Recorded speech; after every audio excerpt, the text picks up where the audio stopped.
pretty sleek, pretty unique, and, well,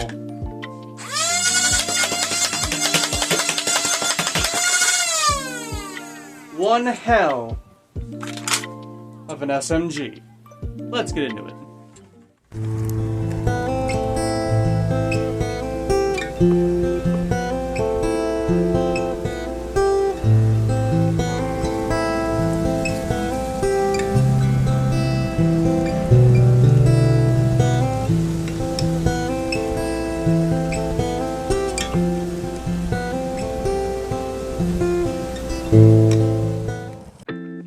Now, let's get into the disclaimers for this blaster already.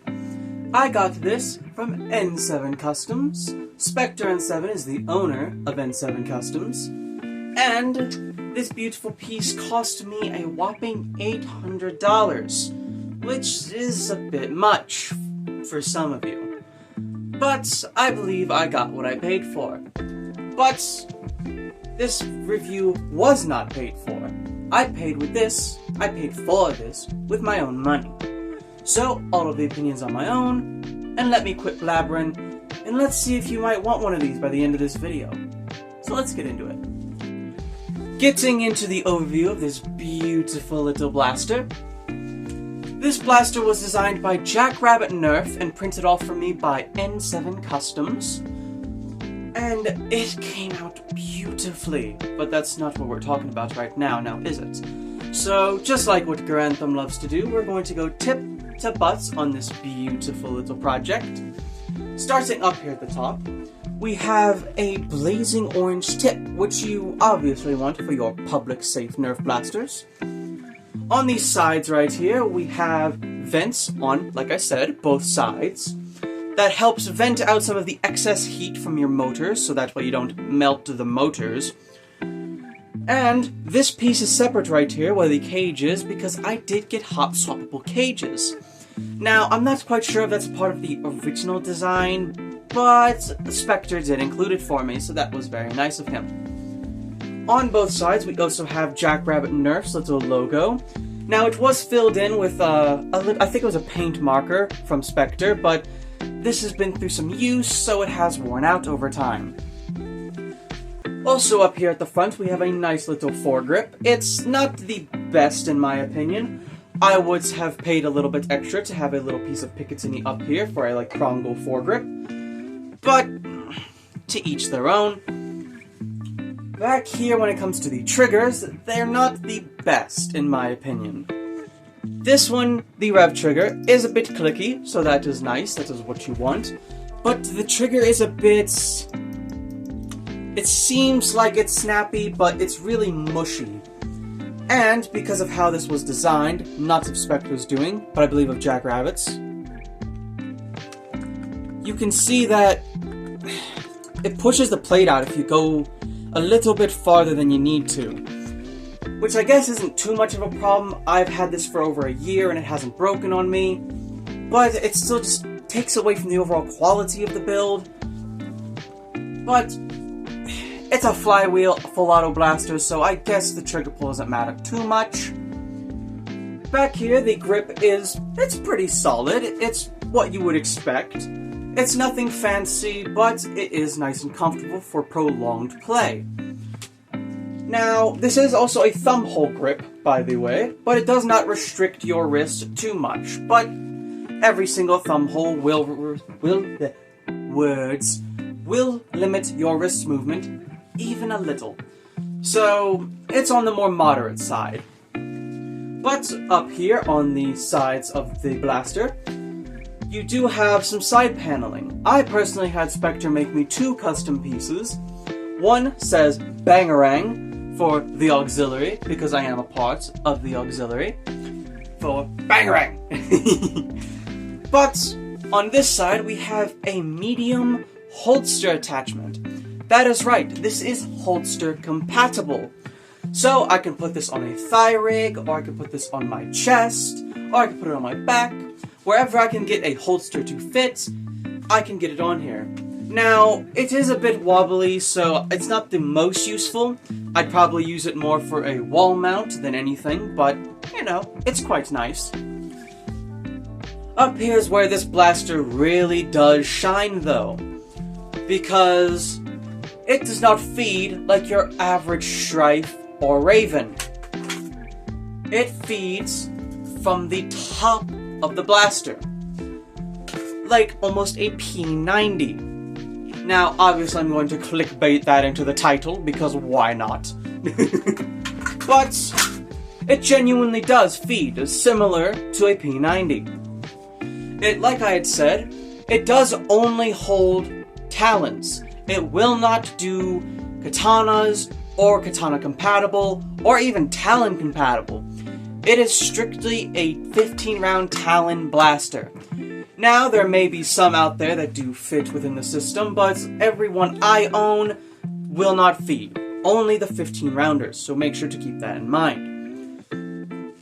The mag release, as you would call it, is right up about here. Now, it's quite stiff. It does keep good tension, but I have found a neat little trick that you can do with it. You don't actually have to pull this back to lift up the magazine. You can just grab onto the mag and lift upwards like that, which is quite good for a nice and speedy reload. But you can also do that, so you really can speed up this reload a lot faster than some of you may think. Now, I'm not sure how smooth that may be on some models. It really does depend on where you get this commissioned, but it is a lovely little feature. Back here we have a cheek rest and a nice, semi-nice configuration. As you can see, I do tend to go a little bit more forward on here, more onto the magazine. But I wouldn't blame Spectre for that. I would more blame that on the design. I'd kind of kill a little bit for a little bit more, either more stock or something to give you more of a solid cheek rest. Now, on the side right here, we do have a voltmeter, but there is a bit of a problem, and for some reason it had shorted out while I was trying to record, so that's not quite fun. But I wouldn't blame Spectre for that. I think it's because I shoved the battery in the wrong way, like a moron. On the bottom right here, we have an on/off switch. So when it's on the flat red, it is off. When it is on this little white dot, it is on now. And can I just say, she is one mean bitch. There is also a thumbhole screw here. This does feed a 2S LiPo, by the way, which I got from Out of Darts. But this blaster does feed at around 10 rounds per second. I didn't really want the whole bird. I didn't really like that so much for HVZ, because this was meant to be an HVZ only blaster. I wanted the more slow rate of fire, that nice choo choo choo choo, which this does give me that very nicely. I will include some firing footage here.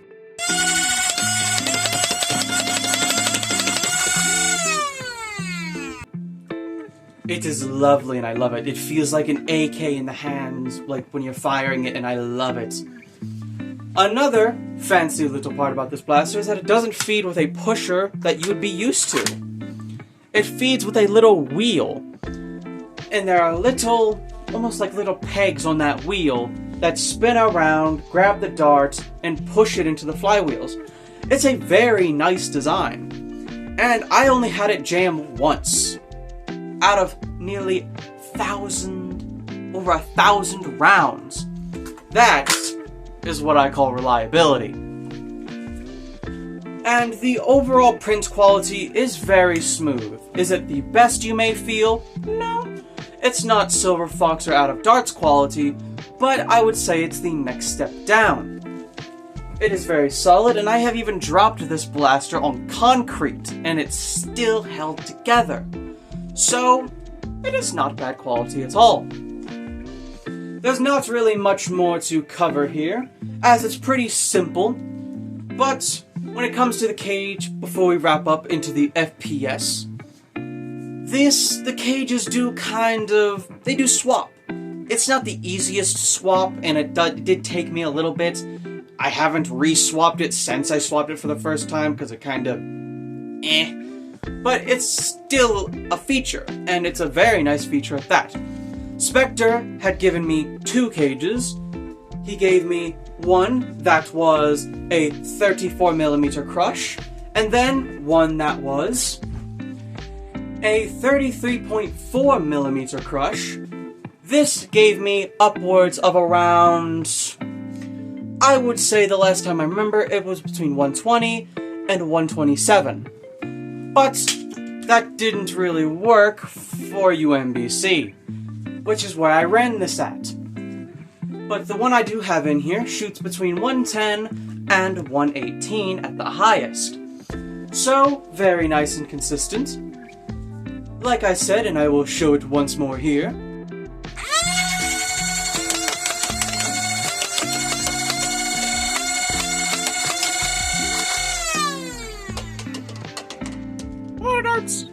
The rate of fire is absolutely amazing. But, with that said, the FPS is kind of hit or miss, but it is mostly consistent. This can also feed pretty much any sort of darts you like. You can feed waffle darts, cut down. You can feed chili darts, cut down. You can feed ember. Any sort of short dart you can think of, this will fire it. Maybe except for those jet darts though, so make sure to watch out for those. But overall, is this something that you should purchase? Is this something that needs to be in your arsenal? Well, no, not really. It's a lovely blaster, don't get me wrong. Spectre did an amazing job. But this was kind of at the time when I was irresponsible with my money. I've wanted this for so long, and I kind of just dumped as much cash down someone's throat to get one into my arsenal. You could buy a SBF, or 2 Dianas, or even 2 Pew Pews for the price that I paid for this. So unless you're able to print one off yourself, or if you just know someone who will make it for you for cheaper than that, a lot cheaper than that, like $300, then no, I do not believe that you should buy this, or you should get this particular sort of blaster commissioned from anyone besides a close friend or yourself. So, not a bad blaster, but definitely more of a unique item, and you could definitely get much better with your money, at least in my experience. But I'm still happy with my purchase. I'm still happy that I have this beautiful thing in my arsenal. So, this is about all for this review. I hope you all enjoyed. And if you enjoyed, please make sure to like, comment, and subscribe, because that really helps boost me in the algorithm. And if you wish to get in contact with Spectre N7 if you live within the UK, I will make sure to put all links down in the description. Now, I'll make sure to stay tuned for next time, because I have some pretty interesting little pistols to take a look at. So, I shall see you all on the battlefield. Bangarang!